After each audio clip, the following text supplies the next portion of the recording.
Почитувани колеги, почитуван заменик министар, почитувани граѓани и медиуми, искрено сум разочарен со овој предлог на Законот за здравствена заштита, затоа што точно пред една година зборевме дека е неопходен и дека ќе биде сеопфатен. За една година во кој требаше да бидат вклучени сите соодветни тела, вклучувајќи Лекарската комора, Сдруженијето на сите лекари специјалисти, на приватни, на државни, на субспецијалисти, и за една година е направено шминка која што пак не доликува барем на изгледот на најболниот пациент. И шминката не може да ја маскира таа ваша катастрофална работа во здравството. Катастрофална. Како работите, таков и закон предложивте. Ова е далеку од вистинскиот закон за здравствена заштита за кој што зборевме дека ќе го направите пред точно една година. И ќе ве потсетам и за граѓаните. Ние имавме предлог за закон за докторска дејност, кој што го одбивте тогаш, пред точно една година, со изрека дека тој ќе влезе во Законот за здравствена заштита.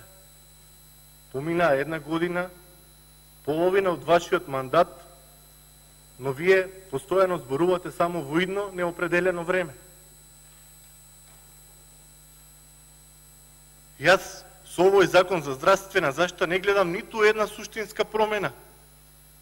Еве го повикувам заменик министерот сега да одговори на моите прашања кои што вие ги ветувавте.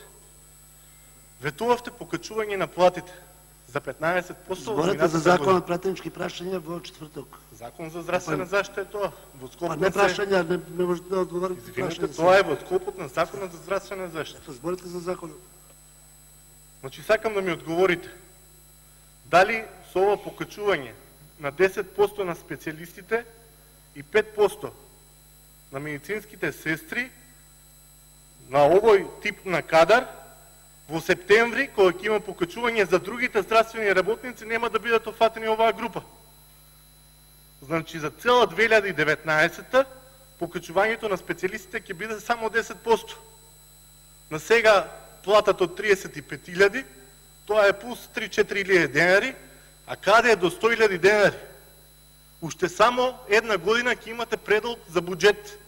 Значи, во наредниот буџет ќе треба да ја покачите платата на специјалистите за повеќе од 150%, за да дојдете до ветувањето.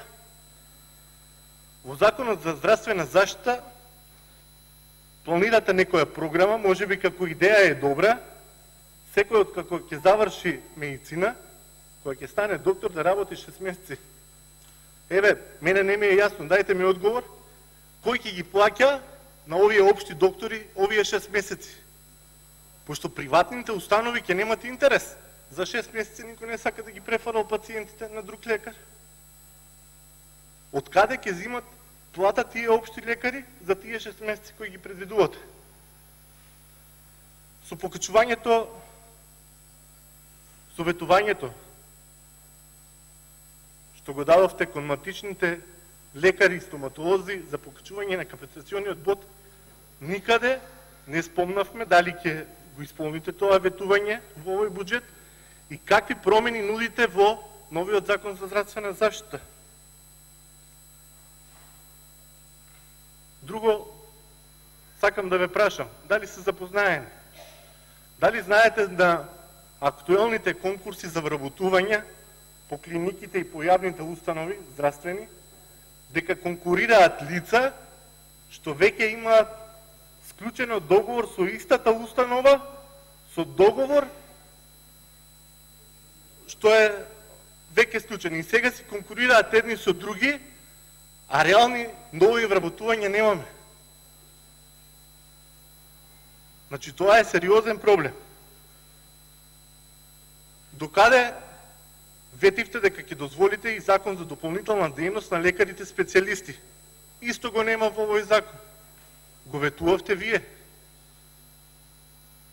Наместо да го зголемите буџетот за реалните потреби, уште едно ваше ветување погазивте пред кога дојдовте на мандат, кога добивте мандат, наместо да ги укинете економските директори, вие ги сочувавте и плюс, пред 2 месеци назначивте нов на клиниката за гинекологија. Поради што се смени вашето мислење, зашто мислите дека сега се потребни економските директори, како втори директори? Некаде ги има во установа каде што има 30 вработени и се уште постојат. Наместо да има надокнада за специализантите кои што дежураат и по клиниките и по болниците, вие отварате ново работно место во Агенцијата за лекови, што досега не постоело.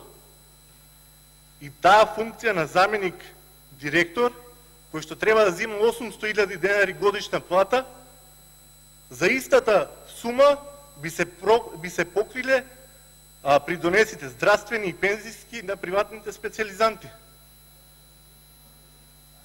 Сте размислили ли за не дај Боже на овие колеги што сега зимаат надокнада, што се приватни специализанти, дека не се здравствено осигурени, а и не може да бидат здравствени кои што зимаат плата. Не дај Боже да имаат потреба од било каква услуга, па дури и природна, убава, да треба да користи породилно, ќе нема право да користи здравствено осигурување. Затоа што на трансакција добива пари, а не е осигуран. А за таа намена треба исто таа сума на пари колку што ќе треба за годишна плата на заменик директорот во Агенцијата за лекови. Ова е парадокс. Одговорете ми на овие конкретни прашања. Овие се реални прашања, не се измислени.